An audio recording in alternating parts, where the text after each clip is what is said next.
नमस्कार साथियों, मैं कुमार शुभम एक बार फिर आप सभी का आपके अपने इस यूट्यूब चैनल सिन्हा क्लासेज पर बहुत बहुत स्वागत करता हूं। एक बार फिर इंडियन पॉलिटी के एक बहुत महत्वपूर्ण मुद्दे को लेकर मैं आप सभी के सामने उपस्थित हूं। प्रयास करूंगा कि मेरे शब्द इतने आसान, इतने सरल हों कि आप सभी जब ये वीडियो लेक्चर पूरा सुन लें तो मेरी पूरी बात समझ पाएँ। एक्चुअली मैंने देखा है कई स्टूडेंट्स बड़ी गलतियाँ कम और छोटी गलतियाँ बहुत अधिक करते हैं। आज इसी मामले में मेरा ये वीडियो है क्योंकि मैंने कई स्टूडेंट्स को काउंसिल ऑफ मिनिस्टर्स और कैबिनेट दोनों को एक ही शब्द बताते सुना है। वास्तव में जब आप पॉलिटिकल साइंस की गहराई में जाएंगे तो आप ये समझ पाएंगे कि ये दोनों अलग अलग शब्द हैं, एक शब्द नहीं है। इनमें कई अंतर हैं। आज उन अंतरों को मैं आपके सामने रखना चाह रहा हूँ और इस वीडियो के लिए मैं आपसे सिर्फ इतना कहूँगा कि अगर आप ये वीडियो पहली बार देख रहे हैं तो इस वीडियो को यहीं पॉज करें और एक बार डिस्क्रिप्शन बॉक्स में जाएं। मैं आपके सुविधा के लिए यूनियन एग्जीक्यूटिव वाले वीडियो का लिंक इस वीडियो के साथ पोस्ट कर रहा हूं, डिस्क्रिप्शन बॉक्स में डाल दे रहा हूं। वहां से आप एक बार उस वीडियो को देख लें क्योंकि वहां मैंने बहुत गहराई से और एकदम शुरू से जड़ से council of ministers, cabinet ministers और ऐसी तमाम जानकारियां संवैधानिक व्याख्या के साथ दी है। अगर आप एक बार उस वीडियो को देख लेंगे और फिर इस वीडियो को देखेंगे तो चीजें आईने की तरह साफ हो जाएंगी।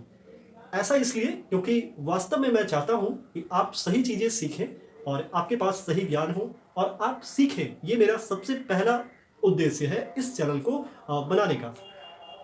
अगर आपने अब तक अपना लर्निंग मोड ऑन नहीं किया तो कर लें। अगर आप हेडफोन, ब्लूटूथ कुछ भी यूज करते हैं तो आप करें क्योंकि जितना बेहतर, जितना स्पष्ट आप सुन देख पाएंगे उतना ही बेहतर आप समझ पाएंगे। तो आइए स्टार्ट करते हैं इस वीडियो लेक्चर को। सबसे पहले मैं कुछ अंतर जो सबसे महत्वपूर्ण है उन्हें स्पष्ट करूंगा और फिर इससे संबंधित कई रोचक और महत्वपूर्ण जानकारियां आपके पास रखूंगा।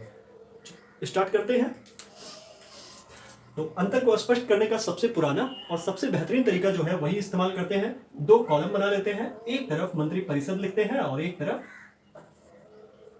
मंत्रिमंडल लिखते हैं।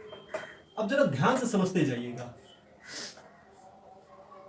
मंत्री परिषद के लिए इंग्लिश में जो शब्द इस्तेमाल होता है उसे काउंसिल ऑफ मिनिस्टर कहते हैं, काउंसिल ऑफ मिनिस्टर्स। और मंत्रिमंडल के लिए जो शब्द इस्तेमाल होता है इंग्लिश में उसे कैबिनेट कहते हैं। ठीक है, बड़े ध्यान से सुनिएगा, वीडियो के अंत तक बने रहिएगा, पूरी बातें समझ जाएंगे आप। सबसे पहला और सबसे बड़ा अंतर यह है इन दोनों के बीच। एक और बात ध्यान में रखिएगा कि मैं केंद्र सरकार पर हूं, अभी यूनियन गवर्नमेंट, सेंट्रल गवर्नमेंट पर हूं।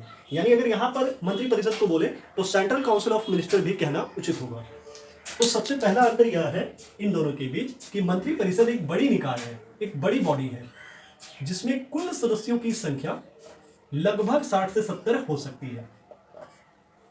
बात संख्या की है तो मैं एक और बात आपको बताऊं कि आपने संविधान का 91st अमेंडमेंट जरूर पढ़ा होगा। अगर नहीं पढ़ा तो एक बार पढ़ लें उसे। उसमें एक बात एकदम साफ लिखी हुई है कि केंद्र में मंत्री परिषद के सदस्यों की जो संख्या होगी वो लोकसभा की कुल सदस्य संख्या के 15% से अधिक नहीं होगी। यानी 15% से अधिक नहीं। किससे? तो लोकसभा की कुल संख्या से, लोकसभा के कुल सदस्य संख्या से।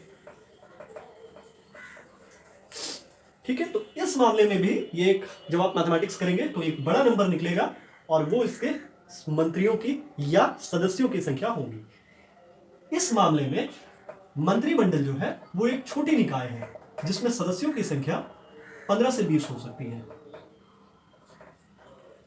ठीक है, दूसरा बड़ा अंतर यह है इन दोनों के बीच कि मंत्री परिषद में 3 श्रेणी के मंत्री होते हैं।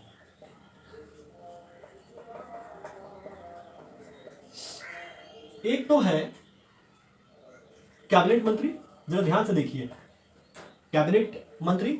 दूसरा है राज्य मंत्री और तीसरा है उप मंत्री। मैंने आपको पहले कहा ब्रिटिश प्रणाली है ये। अच्छा, लास्ट वीडियो में बोला था, यूनियन एग्जीक्यूटिव वाले वीडियो में। कैबिनेट मिनिस्टर का काउंसिल ऑफ मिनिस्टर्स में होना, इस कॉलम में होना, साफ साफ ये दिखाता है कि जो कैबिनेट है वो वास्तव में मंत्री परिषद का ही अंग है। मंत्रिमंडल में केवल एक प्रकार के मंत्री होते हैं, कैबिनेट में केवल एक प्रकार के मंत्री, और वो होते हैं कैबिनेट मंत्री। महत्वपूर्ण, कम महत्वपूर्ण, इसकी चर्चा तो मैं नहीं करूंगा, लेकिन इस तथ्य के आधार पर यह कहा जा सकता है कि मंत्रिपरिषद के बिना कैबिनेट की कल्पना भी नहीं की जा सकती, मंत्रिमंडल की कल्पना भी नहीं की जा सकती। तीसरा बड़ा अंतर इन दोनों में यह है, मंत्रिपरिषद की कोई सामूहिक बैठक नहीं होती। आमतौर पर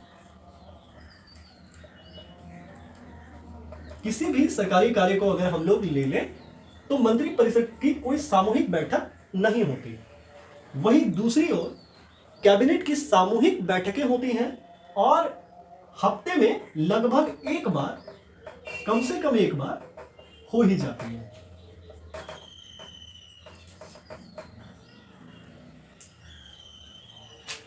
और इसी बैठक में वो सरकारी कार्यों से संबंधित सारे महत्वपूर्ण फैसले लेती है। मैं आपको ये बताऊं कि जो कैबिनेट है उसके काम करने का तरीका सामूहिक रूप से कार्य करने का सिद्धांत पर है। इसका मतलब वो जो कार्य करते हैं वो सामूहिक रूप से करते हैं और मंत्रिमंडल के जो फैसले होते हैं वे सभी मंत्रियों को मानना होता है, संसद के अंदर भी और संसद के बाहर भी।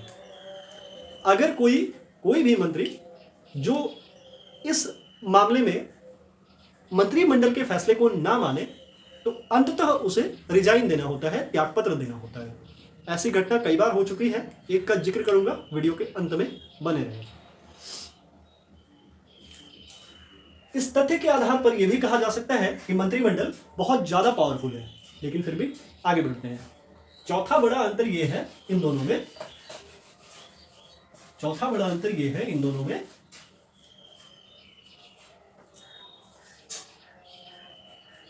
मंत्रिपरिषद को शक्तियां तो हैं, ऐसा नहीं है कि शक्तियां नहीं हैं, लेकिन वो सारे कागज पर हैं। यानी वास्तविक रूप से इनकी सारी शक्तियों का इस्तेमाल मंत्रिमंडल करता है, कैबिनेट करता है। कोई भी फैसला लेना हो, कोई निर्णय लेना हो, वो सारा मंत्रिमंडल लेगा, ना कि मंत्रिपरिषद लेगा। ध्यान रहेगा। अब पांचवें और अंतिम अंतर पर चलते हैं। जो सबसे बड़ा अंतर है वो ये है, मंत्रिपरिषद शब्द का उल्लेख संविधान के मूल स्वरूप में है। संविधान का जो मूल स्वरूप में है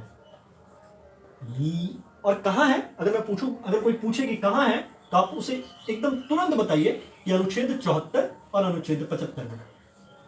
लेकिन कैबिनेट शब्द को संविधान के 44वें संशोधन से जोड़ा गया है और यह संशोधन हुआ था साल 1978 में, जब मोरारजी देसाई की सरकार थी।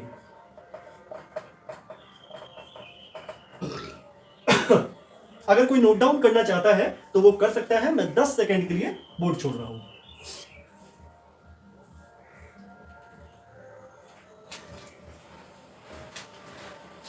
ठीक है,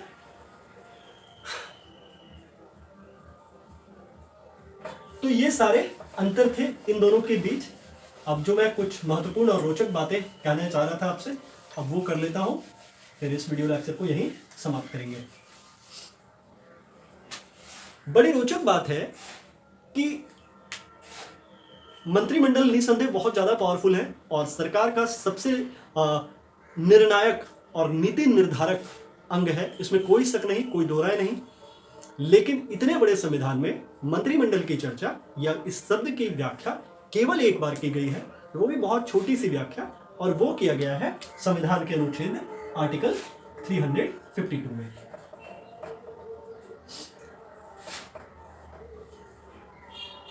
वो भी ऐसे की गई है कि प्रधानमंत्री व कैबिनेट की परिषद जिसकी नियुक्ति संविधान के अनुच्छेद 75 से की गई हो, के अंतर्गत की गई हो। बस इतनी सी व्याख्या है मंत्रिमंडल की पूरे संविधान में। मंत्रिमंडल के निर्णय सभी मंत्रियों के लिए बाध्यकारी होते हैं, ये मैंने आपको पहले ही कहा। साल 1953 की घटना है एक, आपको जानना चाहिए। हुआ तो कई बार है, लेकिन साल 1953 में महत्वपूर्ण एक घटना थी, वो मैं आपको बताऊं। डॉक्टर बी आर अम्बेडकर को